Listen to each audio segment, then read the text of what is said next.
Hello and welcome to the Navy Blue Corner. I'm Ian, joined as always by my good mate Lockie, and the trade and draft period are just around the corner. So it is time to analyse the Carlton list to understand where things currently sit and where are the areas that we need to improve. And maybe we will even suggest a few names that Carlton can bring in to fix all of our issues. But first, Lockie, how are you? And I guess from a holistic point of view, how do you see the list? Because I think right now there's probably two camps from the Carlton supporters. One camp, their view is that everything's quite negative. There's a lot of list holes. Quite a lot of surgery is needed on this list. We need to make brutal calls to make sure we get back on the right track. Whereas the other view is that, look, the list is in a decent space. There is just a few minor alterations that need to happen. So how are you and how do you see things? Oh, I'm great, mate. I'm very happy to be talking Carlton in the last week, end of September, which feels right. You're not going to be surprised to know that I'm probably in the middle of the two kind of parts that you outlined there. I think for me, I'd still feel quite confident going into next season if we remained largely unchanged, to be honest, and we get some health. But I'm also very open for us making some bold calls because that's exciting. That's what we like to see. Yeah, I think we spoke at length in our season review episode. We probably see a lot more issues in the coaching game plan area rather than it just being a complete, you bring in 2 players, 3 players, and all of a sudden we're going to win the flag. There is a lot of areas across the club that need improvements. So I agree with you. I think if those alterations are made, we're able to figure out just how to get the ball moving from the back half, how to fix defensive structures so we're not conceding from stoppages inside our defensive 50, how that inside 50 work can go better and that forward line can structure up and get a little bit more cohesion. There's so many little elements of our game plan that need to be fixed, team defense. But if we do fix those, then if we have this squad, I think we're all pretty confident. However, that being said, every year there are delistings. There are things that need to happen at that front, and we can always improve on things to make sure that we get a jump on the competition. Right now, everyone is trying to improve. We need to make sure that we're doing that too. So let's start at the a point where that everyone loves. It's the best 23s.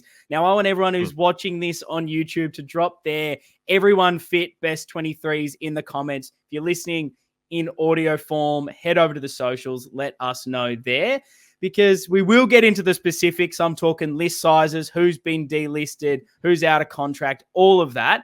But in order for us to understand the squad, I think this is a really good exercise to do so. So let's reveal our best 23s and compare them to what we had at the start of the year.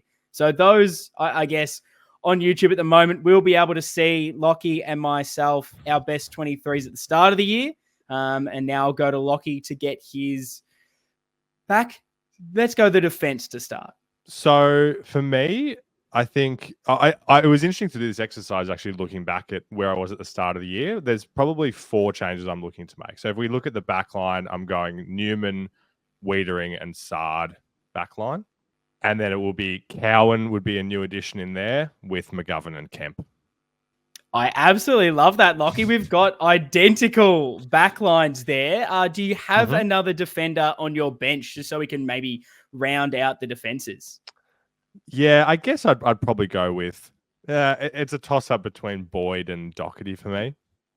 Yep. Go Boyd. Who would you like go Boyd to start with? Beautiful. And you can change that if you want to. I think at this stage, I've probably got Chincotta in that position. I think if you look at the back line as a whole, you know, Newman, Sard, they're definitely more attacking players, even McGovern and Kemp to that extent as well. Not many are that more lockdown. Cowan can play that role, but I just like having one extra, and I see Boyd as a bit more of a attacking player, a ball movement player.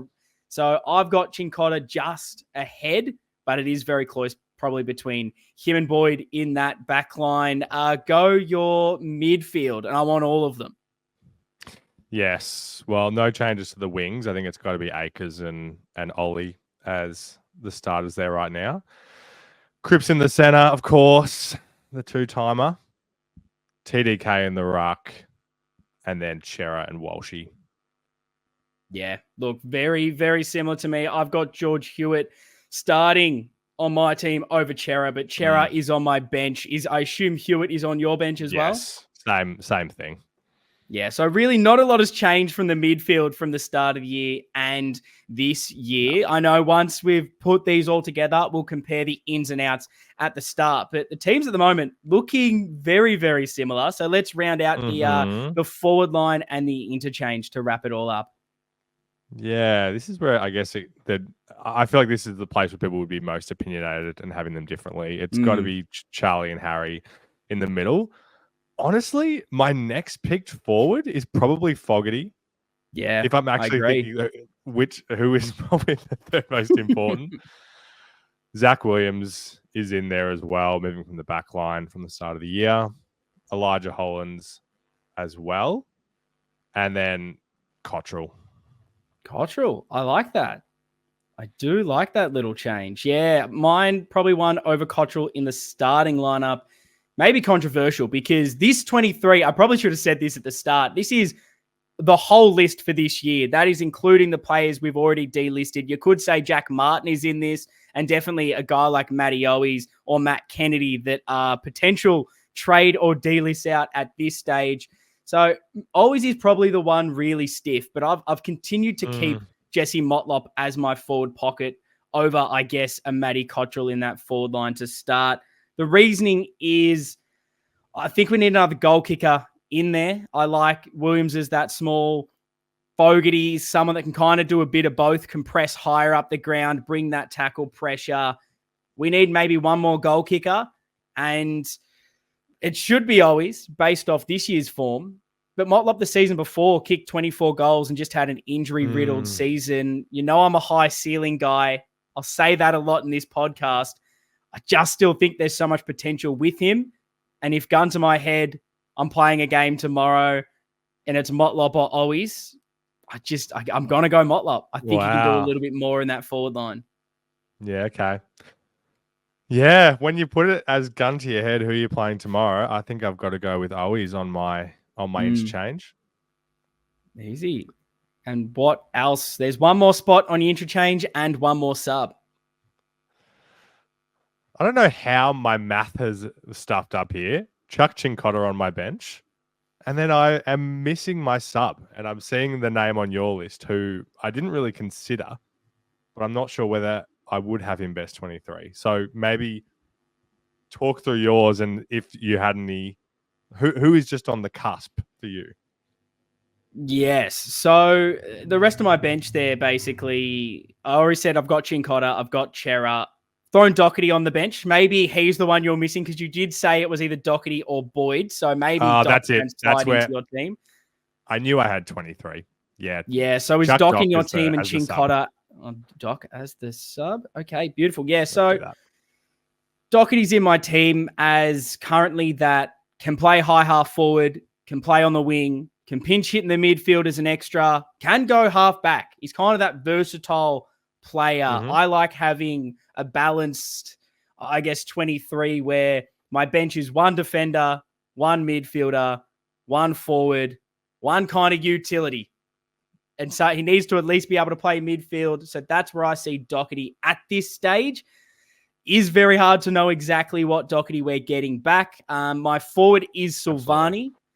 I was tempted to go Ashton Moyer, to be honest, already only off a couple of quarters of football, but I think that's probably a little too early. I have not seen enough to say he's straight up round one next season playing, but neither of us have gone the dual ruck. So I think with that, we probably need a little bit more help. I love the idea of Silvani being another marking target in that forward line, helping to pinch hit with Harry so we're not having to throw Cripper, Kennedy, or anyone else into that position. And both of us as well, we've also kept Brody Kemp in the back line. So I like someone else down in the forwards. And then Cottrell, we often talk about him being the perfect sub. And right now, that's probably where I see him. He could easily slot into this lineup as another running winger half forward. But at this stage, I think Doherty's just ahead of him because I think we maybe lack one more player to play midfield that I trusted as starting centre bounce. But take me through, I guess, your thoughts on Doherty on the bench, and then how you're going to use, I guess, Cincotta, considering you've got maybe Boyd as that extra defender. Do you see Cincotta more tagging and maybe forward? I'd love to get your thoughts. Yeah, I think it's the same as how you kind of described Doc. I think Cincotta is someone who can be someone that can play really anywhere that we need him on the field. I mean, yeah, the biggest question mark here is what actually are we getting from Doherty if we were playing a game tomorrow, as you mentioned, and same with Silvani. God, it feels like a lifetime since I've seen him out on the field, and you know his attributes and what he'll actually bring to this team. And I guess the idea of him being able to second ruck, yeah, I'm kind of too far removed from seeing that to actually feel confident in that yet. I mean, yeah, holistically, really, in terms of a 23, we've only got the one difference, I believe. Oh, no, two players different. I'm extremely optimistic for Motlop's development. If I'm just looking at the recent sample, it's just not enough for me just yet. Yeah, we surprisingly don't have a lot different this time round. And I'm very interested to know what everyone else is feeling around the best 23, because there's a lot of players that could easily be moved in and out. It's probably a lot closer than it's been in a lot of other years. It's probably not as straightforward. You've gone Boyd and Owies. I've basically gone Silvani and Motlop. Very similar. Can make the argument for either. And now I'll try to run through, I guess, what we've changed from the start of the year to now. My ins and outs. I brought in Brodie Kemp for Marchbank. I was very hot after the final season last year. Marchbank obviously dropped off a lot. Brodie Kemp has risen. That one's pretty easy. I've dropped my boy Jordan Boyd for Lockie Cowan. I think that one's probably quite clear. Cincotta has probably just got that spot over Jordan Boyd in the team. Because Zach Williams has been moved to the forward line, that means the man I was very hot on, Fantasia, gets straight out of this team. And then Silvani in for Pitternet and Fogarty in for Jack Martin. Lockie, though, your changes somewhat, I guess, similar. You were smart enough to already have Brodie Kemp in there. Elijah Hollins, who we just hadn't seen anything of. You had Cunningham just ahead of him. That's an easy swap is the word I'm looking for, Lockie. I'm all over the place. Struggling with my words as much as David Cunningham struggles to stay fit. But Lockie Fogarty makes the entrance in for Jesse Motlop.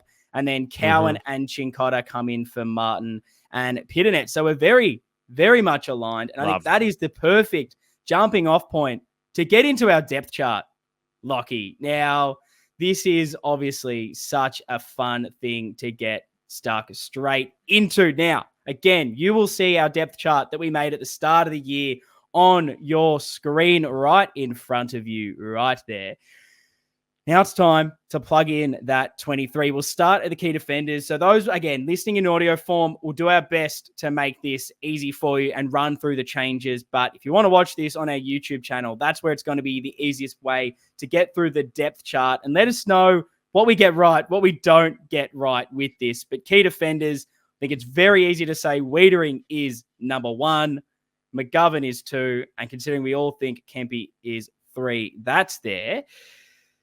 How do you see the next few? Again, this is with the no one being delisted. You got Marchbank, Young, Durden, and Dom. That was the rankings we had. How do you see it now? Yeah, I guess you're switching Young and Marchbank. Is that what you're thinking? I think so. I think you'd probably still have the others as they are. So that is Young basically is your backup, and then Marchbank, Durden, and Dom throughout. General defenders, who's your number 1? Because Pommy and I had this debate earlier this week, doing a bit of a list analysis show.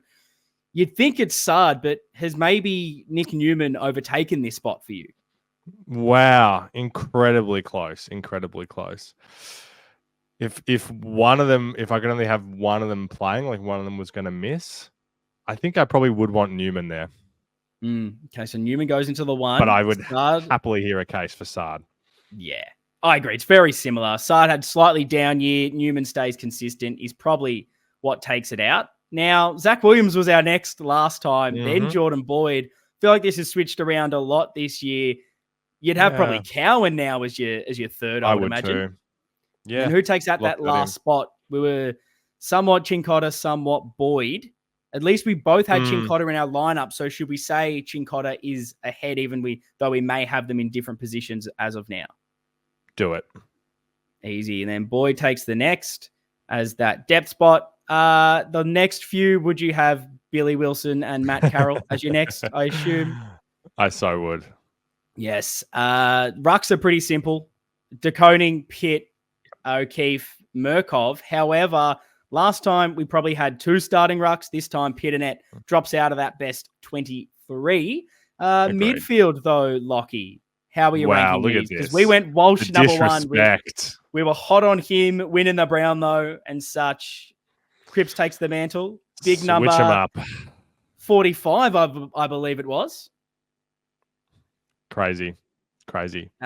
Absolutely nuts. Somehow we haven't even mentioned that Cripps has just won the Brownlow, the biggest points tally of all time. And, the Collingwood fans and coach are still sooking it up. There's no better way to do it. Walshy is second. Hewitt or Chera is the third. I mean, you have to have Hewitt on recent form, right? I agree. Chera the next. And then I guess Kennedy's probably your next. Cooper Lord or Jack Carroll. What ranking system do you have for those two as depth? Oh, yeah. Have to have Lord ahead, even on the small sample. I agree, which is kind of insane at the moment. I think Jack Carroll's in a lot of trouble breaking into this team currently and may potentially get traded away. Cooper Lord really doing a lot of goodwill in those last 2 games just to get ahead. Love that we're aligned on this, Lockie. Wingers will roll the exact same. I know we're aligned with this. Akers, Hollands, and Binns as your depth. Now, I've switched things up a little bit from last year. Last year, everything was kind of your general and half forwards were all in one, and then your small forwards. I've shifted it. I think there's almost a lot of players that are your mid/forwards, and then you're more, I guess, your Jack Martin kind of marking forwards. So I have changed that up a little bit, but how would you see these mid-half forwards? And I'll happily throw Doherty into this as well from the names that you're seeing at the moment, Lockie, in this position. I mean, I'd have to say Elijah Holland's number 1 out of these guys we're thinking here, right? Yeah. And then would you have Cottrell or Doherty as your next? Wow. Oh, it's so hard to know what we're going to get from Doc, isn't it? I want to put him first, though. Yeah. As in, I want to put Doherty ahead of Cottrell. I'm like you. I'm very 50-50. That was one on my best 23. Weirdly, on my depth chart, I think I want Cottrell ahead. But on my best 23, I had Doherty. So I probably should have it this way. But definitely neck and neck. And then I guess Cunningham there sits in that last spot. And then going down to your general forwards, Fogarty or Martin? Yeah, Fogarty number 1. I definitely agree.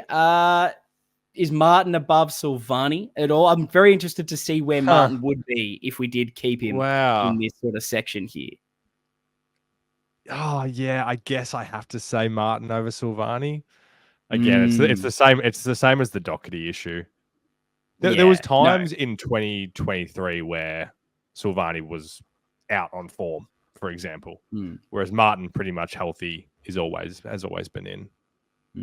We know it is best just how good he is. We know we can't trust his body at all, and some might be wondering why even have Marchbank, Cunningham in this depth chart. The reason is once we have built it, I want to remove all those that have been delisted, remove those that we're looking to trade or delist past that point, just to see what holes are created. Because if we did this without Jack Martin, you wouldn't think that there's a Jack Martin shaped hole anywhere. So that's what we're going with at the moment. And we've both said he is a best 23 player, which is maybe a little bit scary to see who we might bring in. Key forwards are easy. It's Charlie, it's Harry Lemmy.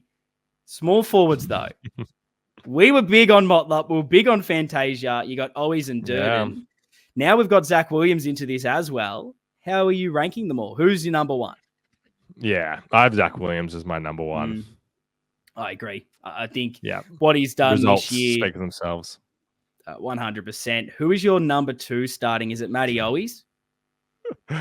Yeah, I say results Mm. speak for themselves, and then I'm gonna not have Owies as my number one. But yeah, honestly, yeah, I just have to have He's him done ahead at this enough stage. to, at this stage, from this season, go into that spot. Motlop, I'd have to force him there. And then who are you having, Durden or Fantasia? Yeah, I think Fantasia for a one game who I'd have in the team right now. He could potentially play a couple of different roles, maybe just has him over, but flip a coin. Yeah. I don't think we're too upset. So that's our depth chart. You'll No. see that if you're on YouTube. We'll come back to this as well if you've missed any parts of it. But yeah, I'm good to hear that we're very much aligned between us two. Let us know if we've got anything wrong. Nice for If a you change. want anyone else anywhere else, let us know that. So there you have it. Depth chart has been built, Lockie. From the depth chart, I guess, what are you seeing early doors as our biggest list needs when you're seeing just the team that we have out there right now? Going to be a broken record, aren't I think key defender, you're not loving. I guess you're looking at green names that go out, right? And then who's going to be coming in that position. So the key defender has to be one of those. Small forwards, I guess, based on not because of a lack of names, but a lack of potentially what we're going to get from them when Talent. they come in. Yeah.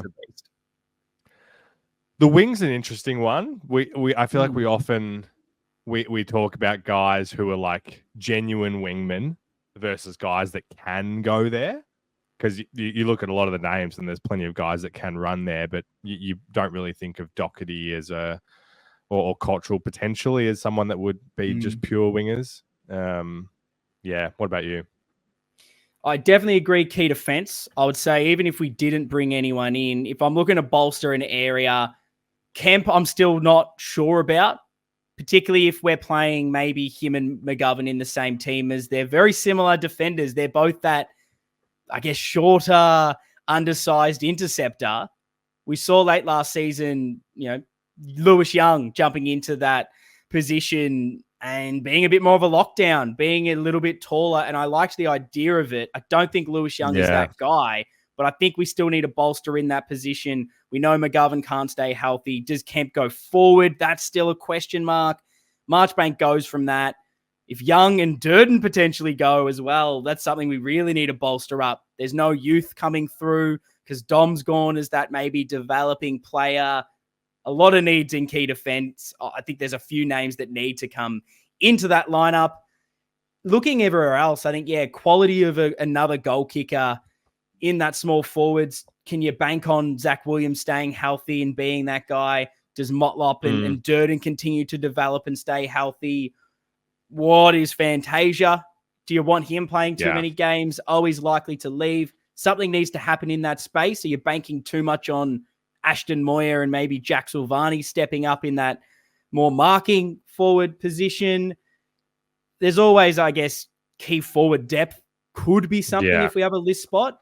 I think the other really obvious one is just a point of difference in the midfield. You look at Cripps, Hewitt, obviously Kennedy's one we're getting spoken about moving on from, but Cooper Lord, even Walsh and Chera, we're not the fastest midfield.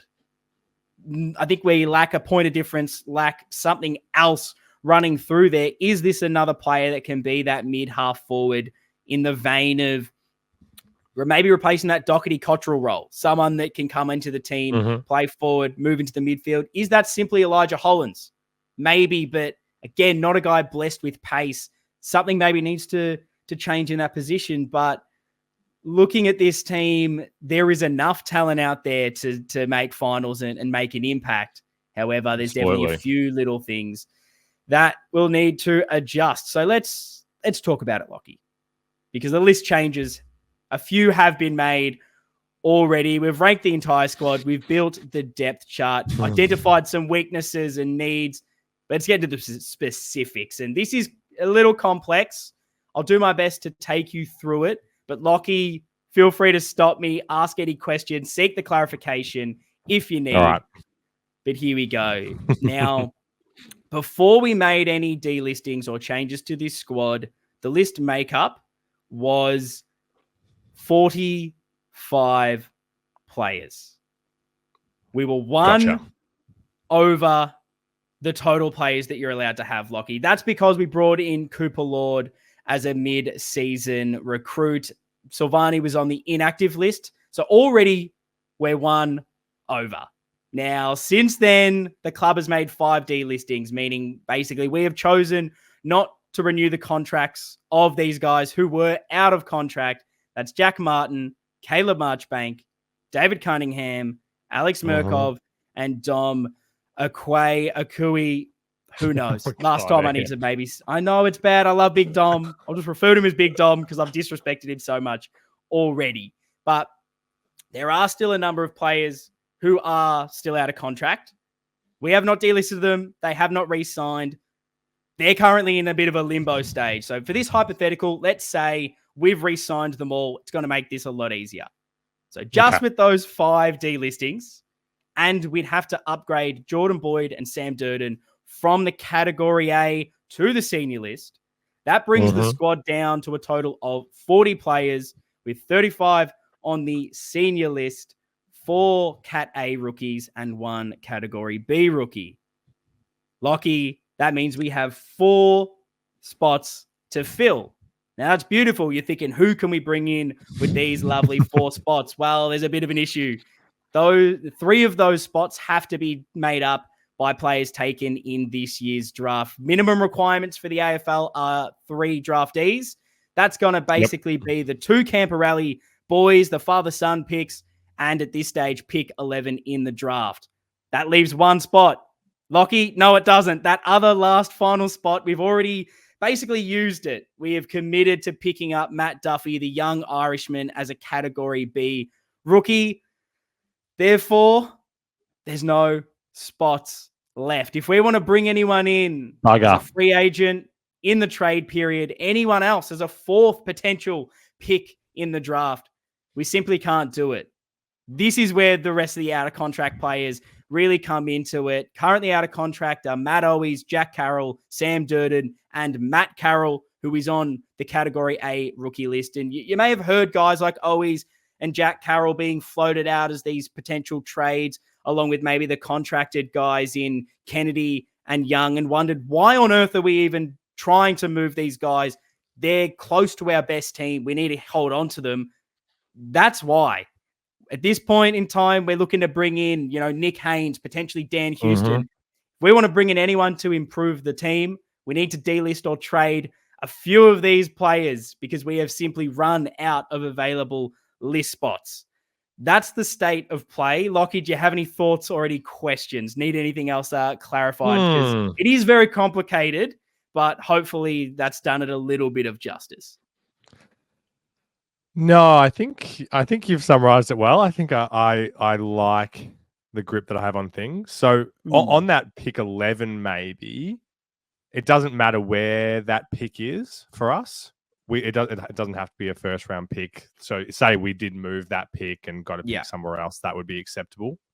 Yeah, we're fine at the moment. We've taken, a first round draft pick in the last couple of years. So we're absolutely fine because there is that AFL rule of if you haven't used a first round pick in a few years, you've traded them all out. The AFL says, no, you must use first round draft pick. We're fine. So if we needed to trade that out for something for another player, that's absolutely fine. We'd simply have to use another draft pick in either the national or rookie draft to ensure at least 3 come in. At this stage, Ben Camperelli will most likely be late second round. A bid will come in. So Chance Lucas is in the rookie draft. So that's where things are standing there, but we would need a rookie somewhere. So whether it's pick 11, pick 111, we need to make sure 3 are taken all together. So that's the lay of the land.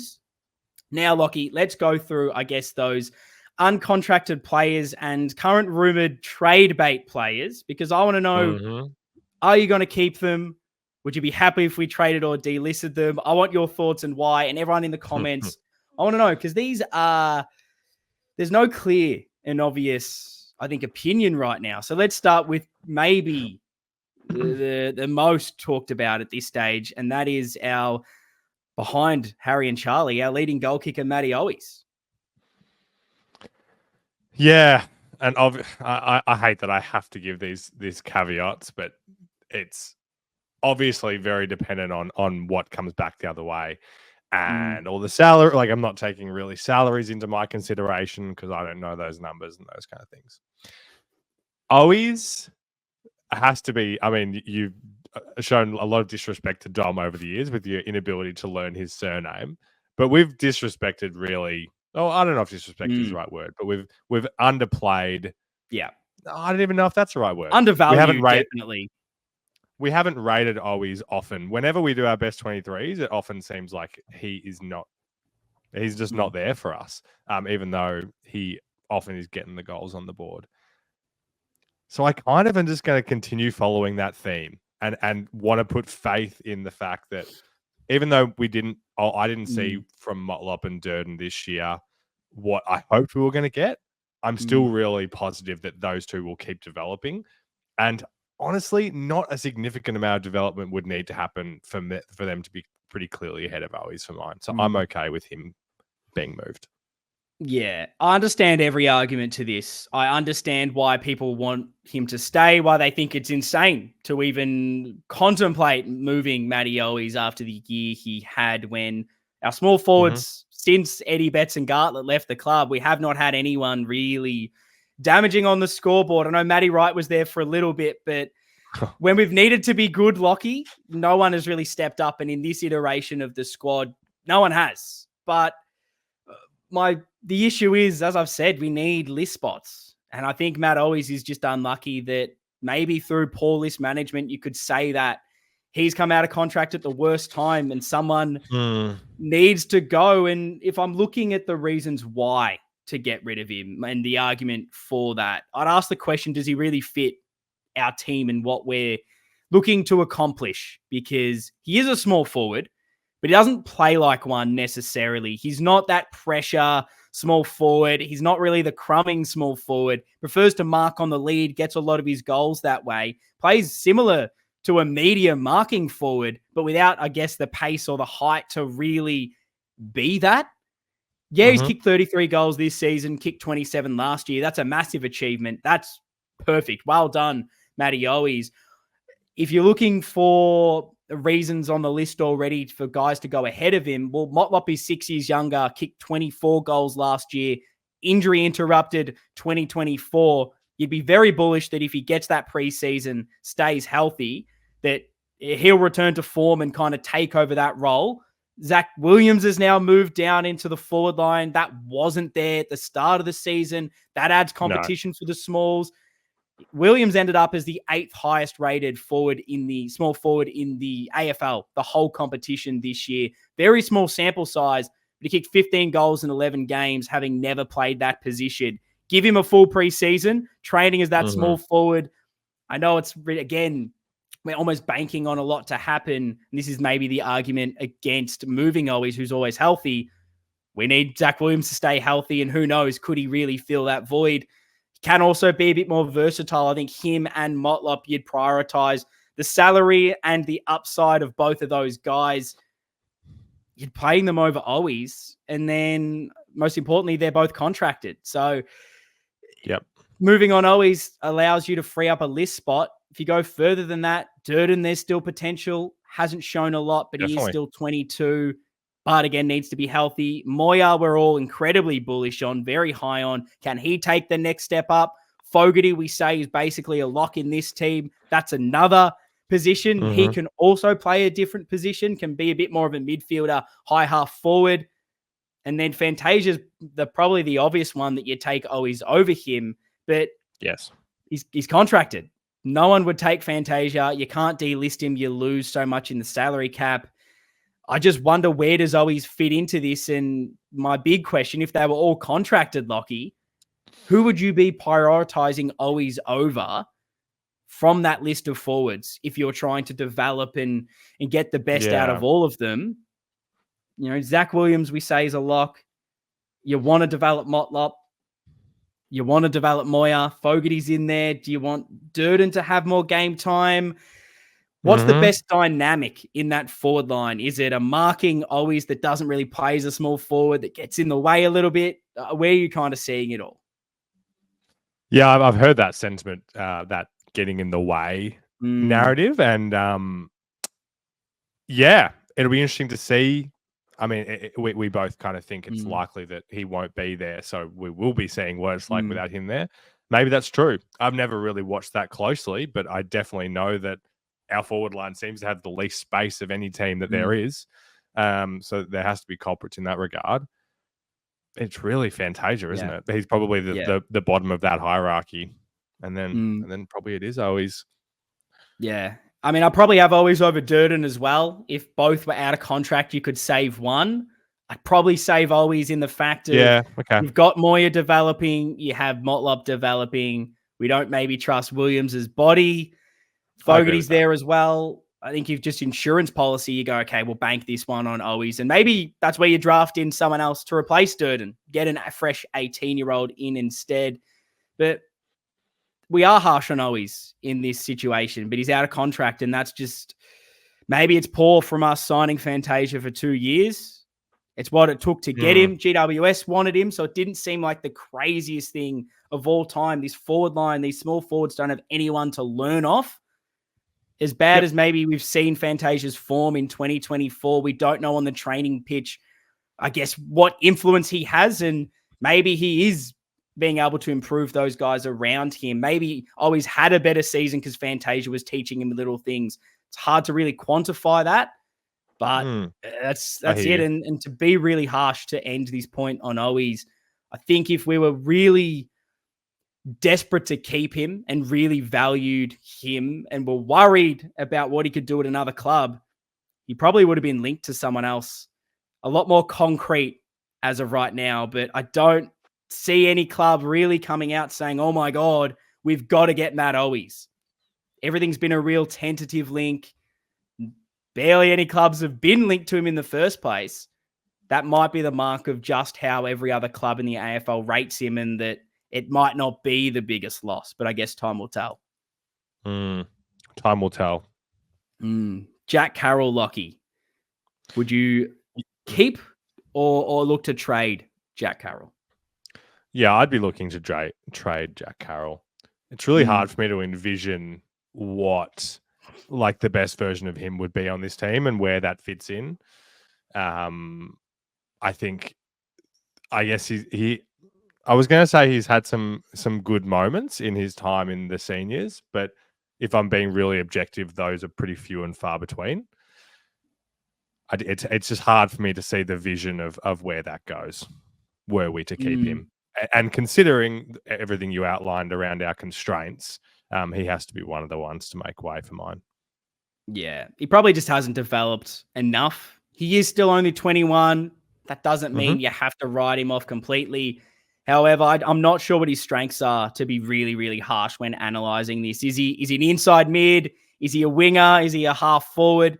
Probably hasn't nailed down a role, and he was our most used starting sub this year, and that is probably the tail of his season. Just couldn't break into the starting squad and couldn't really nail down a role. What are his strengths, Lockie? He's not necessarily quick. He doesn't necessarily accumulate.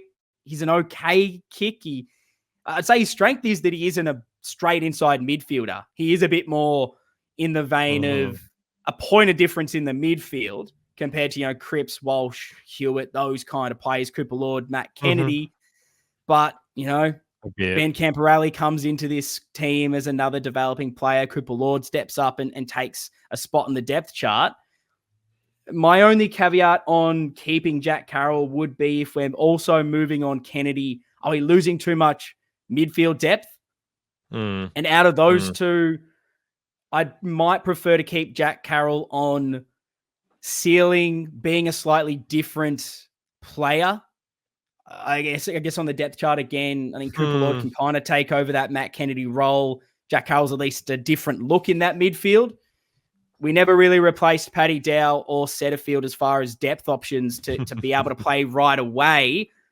I would just be a little bit concerned if we move both of them. Are we bringing in anything that can play right now if there is an injury? However, is that as simple as Elijah Hollins and Sam Doherty rolling through there instead? But I probably agree with you at this stage. I'll play it safe and say trade. Yep. Lock. Sam Durden, key defender, out of contract.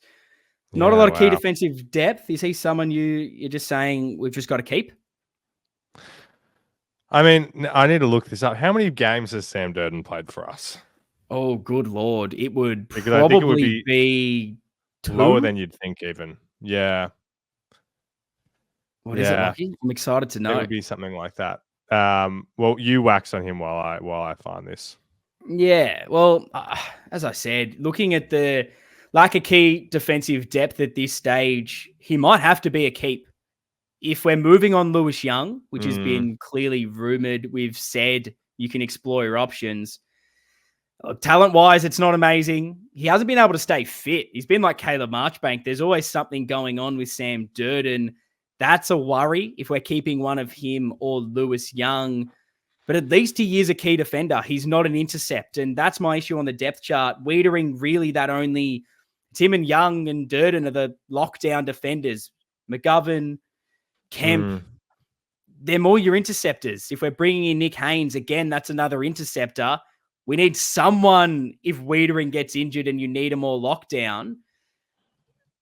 But on talent-wise, I'd probably say get rid of. Surely you can bring in someone else if we are to replace him that is of better talent.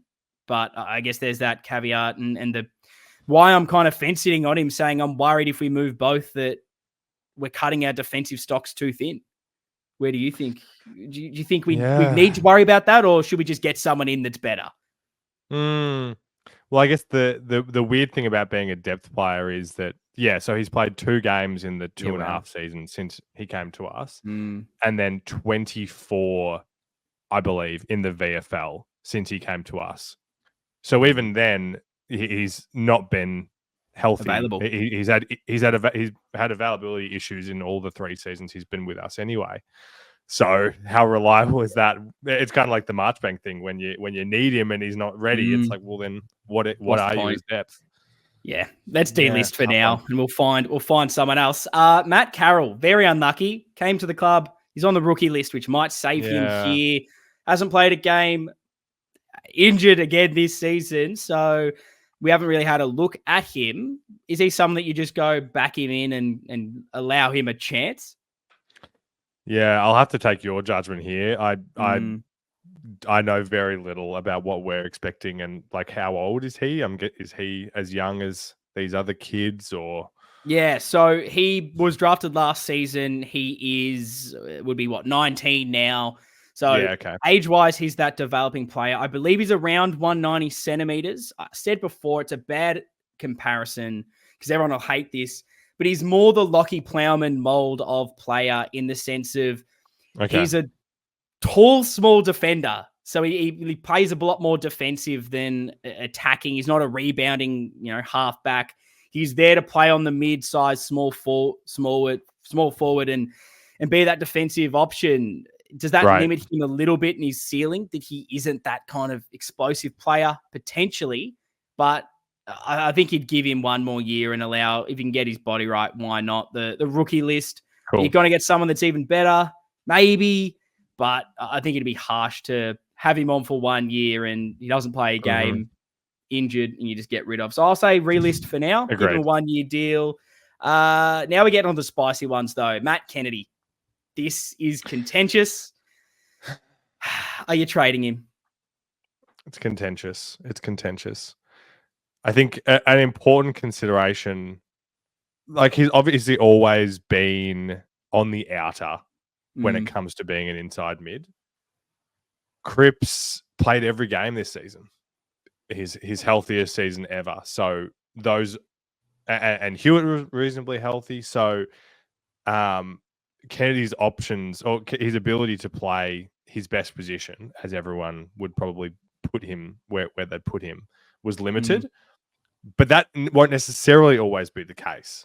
So it would be you could look at it that it would be a bad situation if we get to the stage where you're thinking we need him because of injuries, say next season, but then you look at it and try and be objective and say how good actually is he, I suppose.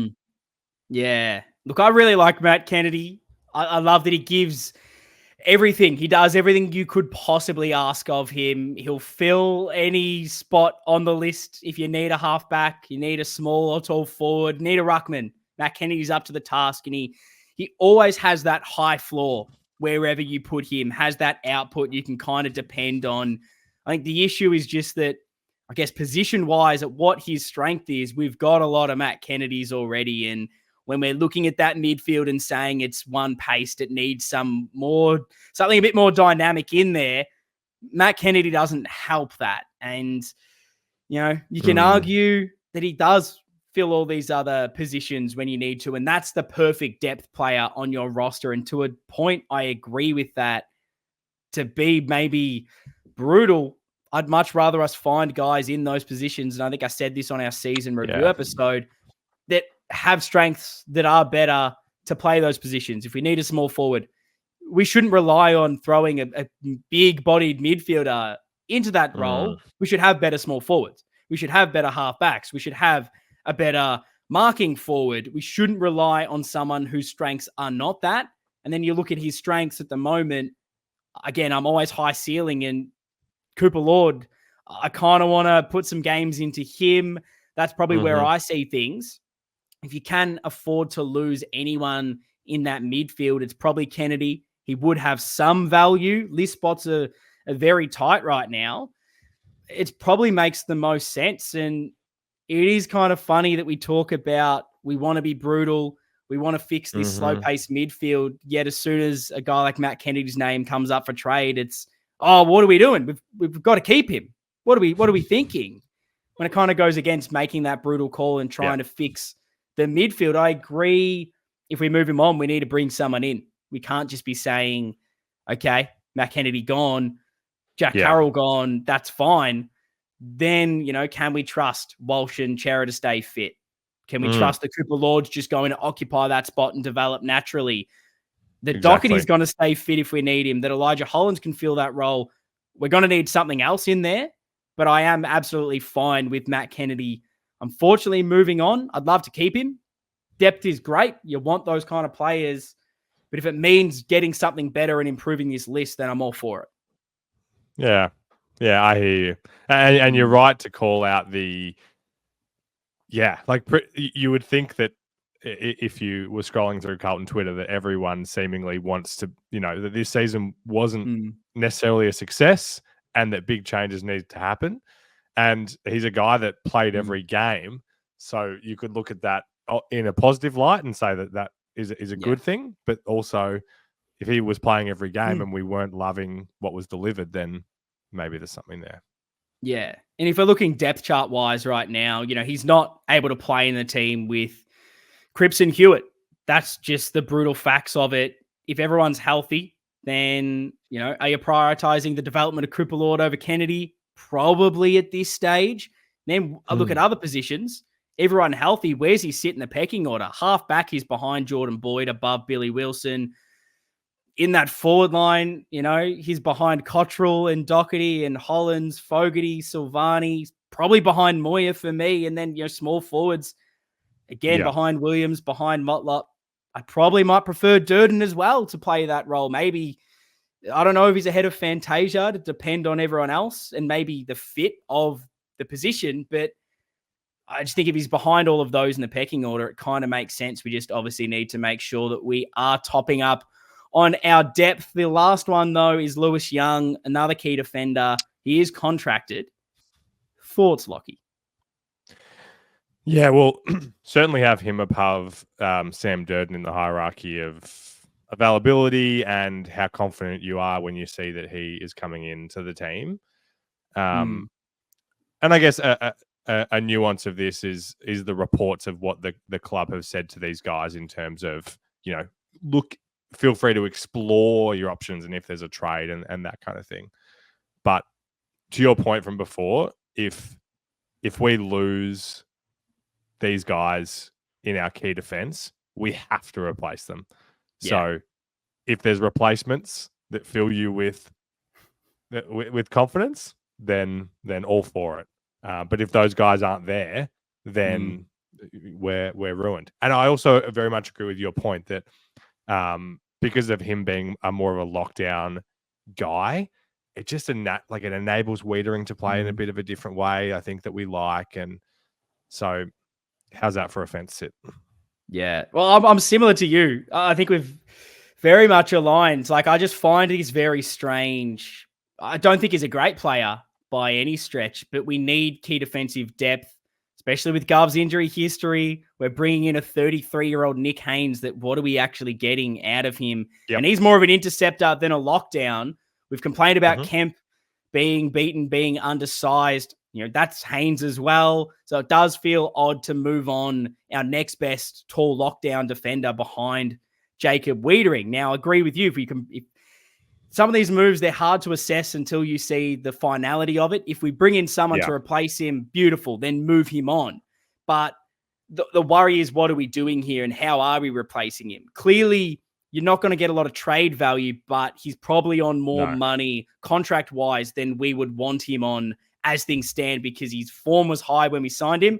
It's dropped off. He's down the pecking order. I understand we're probably trying to move some salary around, but again, if we're trying to also move on Sam Durden potentially moves on as well, then Marchbank's gone.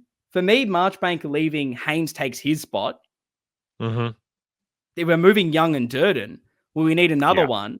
And Dom, that's at least one ready-made player. That's keep one of Durden and Young, and one ready-made, one youth developing. So it's very strange. If he goes, we just must replace him. I think is where that stands. So now that let's say we'll trade Lewis Young. Let's just do this for this sake. I'll bring the depth chart back up with all the list holes. Lockie, let's have a look at this one. Uh-oh. Here we go. These are all the list holes. Now, as I said earlier, we were kind of one player over that. So I'm just going to move that from key defense for now. What's glaring now? Let's look at the list needs. We thought we needed some key defenders and maybe some quality small forwards. Any other issues that you're starting to see us needing? I guess midfielders is one with the two gaps there. As much as we're optimistic on Lord, one injury and it's looking a little dire. Yes. No, I definitely agree, because those that are, I guess, listening in audio form, to make it easy, we don't have our backup straight away key defender, and then it's only Sam Durden after, the three keys, Wiedering, McGovern, and Kemp. So that's a glaring issue. We need at least two to come in there. Let's just say one is Nick Haynes. Let's just make that pretty simple. Okay. We still need another. If one of these is a draftee, again, I'll just do this for argument's sake. Do you still think we need another, or is that enough if we keep Sam Durden? Or if we move Sam Durden, then what happens? Oh yeah, I mean, no doubt then.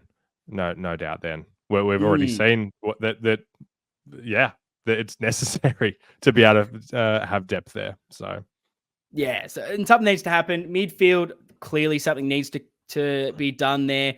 You'd assume Ben Camporelli maybe takes one of those spots. I'd argue we might start more that mid half forward at this stage. His body probably isn't ready to go. Okay. Played sort of inside/outside midfield at the moment, but he's very skinny. In that sense, Lucas, nowhere near playing at this stage, but more probably a wing half backs. I do agree. I think small forward, someone else to be in that position is there. And then really that mid half forward, again, talking about midfield depth, needing something to be moved through there. One thing that the other player we're being linked with, Lockie, heavily, the most linked we've been with a player other than Nick Haynes, which is a somewhat a position of need, maybe, even though I'd say we don't need more interceptors. We need a lockdown key. Is halfback Nick, what is his name? Dan Bloody Houston. Lockie, Nick Houston, Dan Houston. I was looking at Nick Newman's name and it threw me. Dan Houston. But do you think we've got enough halfbacks? Is this a need? Is Dan Houston a need for us right now? Is Dan Houston a need for us right now? What a question. It's such a divisive topic. And I feel like I go back and forth. Because, okay, if you're being extremely objective, let's say Dan Houston was on the team, where would you have him in that hierarchy? I think it's very, very obvious where he ends up. And I would say, let me just do this in real time. Everyone gets moved down, Lockie. He's the clear number one. Dan Houston takes that first spot easily. And I'm actually so glad that you think that, because I think that might be the element that people are overlooking. Just because we have lots of, we do seemingly not have a shortage of this position. I think we are an improved team with him in there. No, and I agree to that point. I would say there's improving the list and getting a better player in. That's perfect. Oh, would I like to get an even better ruckman than Tom De Koning, even though I think he's a star? Of course, let's get a better key defender than Jacob Wiedering somehow. Like, you always want to get better. Hell yeah, throw Petrarca into this midfield, throw Lockie Neal. The issue is how you're making it happen for me, prioritizing that over other list needs. And right now, the talk is 2 first rounders, or it's a first rounder and maybe a second rounder as well. And this is a good draft. I don't want to be giving up pick 11. That means it's a potential future pick. But then, there's some guys out of contract next year. Leclerc, Sam De Koning, are they potentially gettable? Maybe. Does that hurt you if you don't have a first round pick next year? We're potentially buying a guy at his highest value point, contracted for a long time. We're going to have to give up a lot for him. Are we going to get that value necessarily back, as he's not going to be better than what we're currently buying? We're not going to see he's got no ceiling necessarily to grow. He's a star. He's an All-Australian. He's only kind of going to stay the same or regress at 28 years old. Yeah, he improves the halfbacks. We do need better ball users down there. We need someone who can help. I would say that. You can have as many halfbacks as you want. Is the quality there? Are we sure Chincotta or Boyd is that last player in there is the perfect thing for us? I'd say no. I'd say I'd like to improve on that. The issue is, I guess, and we'll discuss this in a lot more detail again in our sort of trade preview show next week, but I just really worry about what we're giving up to get Houston, because I'd like him, but if that means we don't get a gun key defender, or we don't get some help in the midfield or small forwards with the lack of list spots right now, I find that a bit confusing, where what team in the AFL that's won a flag in the last 10 years have paid big on halfbacks continuously feels like they've been able to find them, draft a midfielder, play them on halfback for a few seasons. Feels like that's a position that you can get easily. And even if we do get Dan Houston, what's the percentage gain that our backline and whole team would lift? And is that worth what we're giving up that we could potentially use elsewhere? Like, if we bring in a key defender or another midfielder, are we getting a better lift than we would from Dan Houston? And that's probably where I'm questioning his acquisition at this stage. Well, it's going to sound like I'm petitioning to get him. And I said on our episode last week that I think ultimately he's not going to come to Carlton. But the question I'd ask back is, who would we get instead? Because I agree that if there's the opportunity cost of bringing in an awesome forward or key defender, then that's great. But if that exists, I haven't heard who that could be. I agree. And I love that you've brought up this point, because it's kind of my argument all the time with certain things. It's great saying we need a player, we need another small forward better than Fantasia or whatever, but where are they? Like, where is this guy that can come in and do it? And I agree with you at this stage in this trade period, there probably isn't that other player that is of a similar caliber to Dan Houston or role-wise could plug and play and be that guy. My maybe other look on this situation is if it's pick 11, I think when you're looking at this depth chart, you're not seeing a hell of a lot of youth coming through and developing. Mm-hmm. We know Tassie's coming in soon. Agree. We're one of the older lists next year. You always need developing talent. And I'd hate for us not to have a decent pick in one of the best drafts in the last few years. It's better than last year's draft. It's going to be better than next year's draft. So I think that is important. And then what are we potentially losing if it's a future pick? Well, what are we missing out on next year? Are we missing out on potential trades that could be these players knowing who's out of contract? And I love Dan Houston. I think he's a star. I think he improves us. Me too.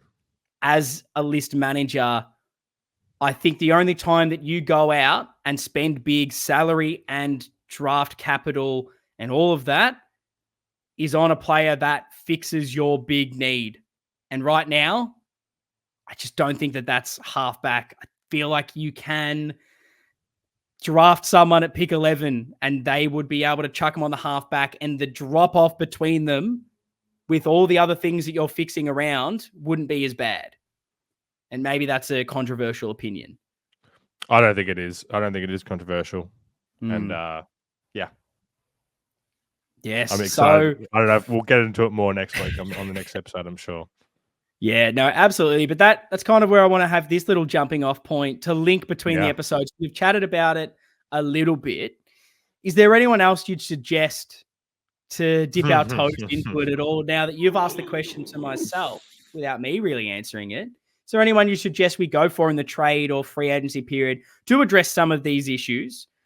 Or is there a position that you see, okay, let's just attack the draft and we can pick up, whether you know the draft or not, a position that you'd say, let's just pick up the best 18-year-old and they can hopefully fill that role. We don't need to trade the farm for them. Where do you kind of see that, Lockie? What about Bailey Smith? Well, I mean, I'd love him, but not happening. I doubt at this stage. You don't. Why do you have that opinion? I would say he was locked into Geelong last year, let alone this year. You think so? Yeah, I can't see anyone being able to turn his head at this stage. All those players that have already nominated for trades, it's so difficult. I mean, these clubs have been talking to him for years. The Cotton On link with Geelong. There's an easier spot in that midfield with Geelong. I didn't think about the Cotton On. You're right. I just think he's nailed on. Yeah, interesting. Yeah, it's hard because we're in this period now where we think that we are a contending team with the right moves. So striking that balance between, as you said, maybe potentially not having a whole lot of youthful guys that we've got, the high ceilings, with let's get that flag right now with these guys. Let's do it for Cripper while he's in his prime. So I think, honestly, I think we'll see how this period goes. I'm probably going to end up feeling pretty positive. I think it'd be hard for me not to feel positive at the end of this period, because I think if we make some splashy moves, I'll be excited for that. And if we go more of the draft route, then I'll feel good about that from a future sense. Yeah, no, definitely agree. I mean, key defense is tough. There's been a lot of talk recently about Sam de Koning. Look, I'm very happy to be wrong on this. There is a 0.0001 chance that he leaves Geelong. There is no way Geelong would let him go. That'd be stupid too. He's contracted. He really only got out of their team due to his own injury. And then continuity-wise, they just backed everyone else in. They're, Kolajajni's he's like 30-odd now. Blitzarv's playing a little bit down there. Tom Stewart, he is their young prodigy in the back line. Good key defenders. They don't grow on trees. They've got one. They picked him up cheapish in the draft. That'd be stupid to get rid of him. They're going to back in that all next season. I've got a year to make sure there's no issues and that he stays. they're not getting rid of him right now. I don't think he can tempt them to do it. If we had Sam De Koning and he somehow wasn't in our team and he had a year to run on his contract, would we be saying, oh, yeah, no worries, you're not in our team, you can go? No, you're keeping him. So maybe in 12 months' time, him and maybe the one that I think makes more sense for next year would be Alir, who GWS have signed up 3 key defenders to long-term deals. He isn't. Does he break in when the other 3 are there long-term? That's the one I'll be throwing the kitchen sink at. So I really want to have a future pick that would be a current pick next year to make sure we can throw a hat in the ring for that one. The stars right now, they're not there. But if you need key defensive depth, I'll throw some names at you. They're not sexy, but are any of these better than like Sam Durden or Lewis Young? I'll throw them at you. You've got Adam Tomlinson, Sam Frost, Jai Sarong, Denver Granger Barras. I doubt you could get Jed Buslinger, but there's a lot of depth at the doggies. You could throw Alex Keith into that. Aaron Francis might be delisted from Sydney at the end of the year. Are any of those, if some of them get delisted or you're giving away, a 4th round pick, would you, and you need one spot on your list instead of Sam Durden, would you be going any of those instead? Oh, Jesus. I mean, if I'm thinking about them, if you lost Lewis Young if you lost Lewis Young on Sam Durden, are any of those okay, it's probably the best you can get? Well, I guess I'm up against a wall in that scenario, aren't we? Like they're all players you don't like it. None of them get me excited. No. Yeah. But they're all, you can all plug them in, and you're probably going to maybe get something similar to what Sam Durden would give us, I guess. Yeah, no, I definitely agree. I think where the excitement for key defense lies is more in the draft, whether it is with pick 11 or if we can snag and be able to use our 2nd round draft pick before a bid falls, which at this stage with projections, he would fall after our 2nd round pick. Depends if anyone wants to make us pay up or not.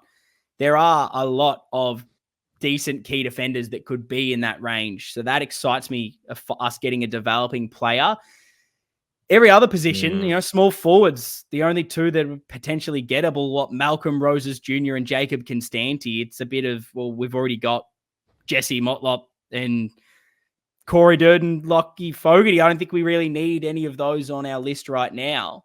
So I think I'd be hitting the draft primarily to bring in talent this year. So obviously just Dan Houston and Nick Haynes right now, unless a new name appears. Does that give you any excitement that we're not linked with a lot? Or does that make you a bit upset that we're kind of moving on a fair amount of players, but don't seem to be bringing in a lot? Interesting. Not that we can necessarily bring in a whole lot anyway, right? No. Because I'll cut you off to explain this further to make it really easy. No, do. With our outs of Cunningham, Marchbank, Martin, Murkov, Aquay, Owies, Kennedy, Young. So that says we keep Jack Carroll, keep Matt Carroll, keep Sam Durden. That would mean Cooper Lord takes 1 spot, Haynes, both Camporellis, Matt Duffy, pick 11. So that last pick in the draft, that leaves 2 more spots. If one of those is Dan Houston, that means one more is a draft pick, maybe our 2nd round pick, if we can use that before Ben. So if on top of that, we're moving Durden, we're moving Carroll, that means there's more players there to grab. At this stage, there's really only, if Dan Houston's to be believed, 1 more player coming in. And it makes it hard to know if we can kind of maneuver too much. Yeah, no, exactly right. Exactly right. Has your opinion changed? I know we ended last week's episode with this, but do you think that Houston will happen a week on? Has your opinion changed on that?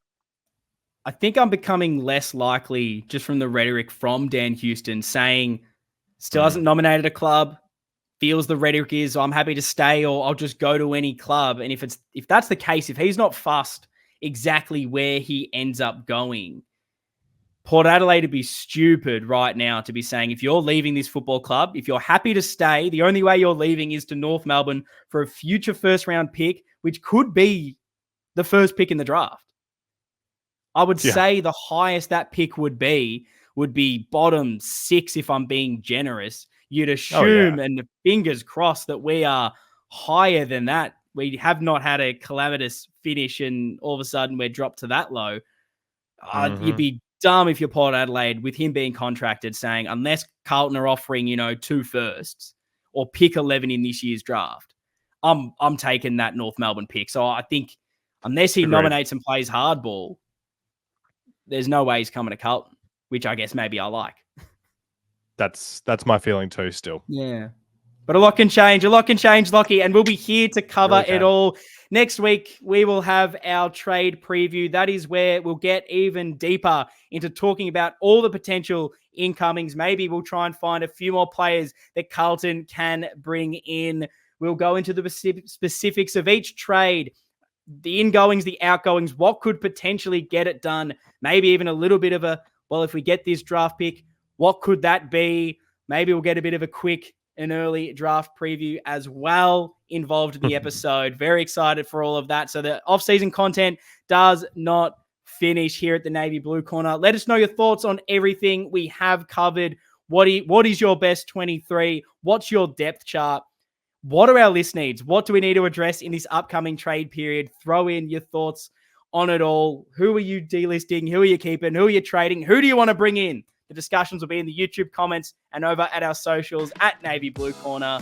God, when Carlton aren't winning the flag, at least we've got, the trade period as always to leave a little bit of excitement before the season starts next year. But that's got to wrap up this episode here. Up the bloody baggers. See you guys next time.